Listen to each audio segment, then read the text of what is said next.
اکثر لوگ خوف اور بزدلی کی وجہ سے اپنے خوابوں کی تکمیل کے خلاف خود قوانین قدرت کو حرکت دے رہے ہوتے ہیں۔ قوانین قدرت انہی لوگوں کی مدد اور رہنمائی کرتے ہیں جو ہر طرح کے خوف اور وسوسوں کو جھٹک کر یقین کی راہ پہ چل پڑتے ہیں، اور جن میں ناکامی کے اور دوسرے خوف ان کے جنون اور شدید خواہش کے سامنے دم توڑ دیتے ہیں۔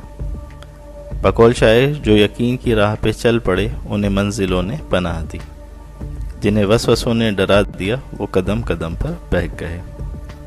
اور درد تو ارسطو کے بقول بڑا استاد ہے، یہ جو تجربات سکھاتا ہے وہ دنیا کی کوئی کتاب نہیں سکھا سکتی۔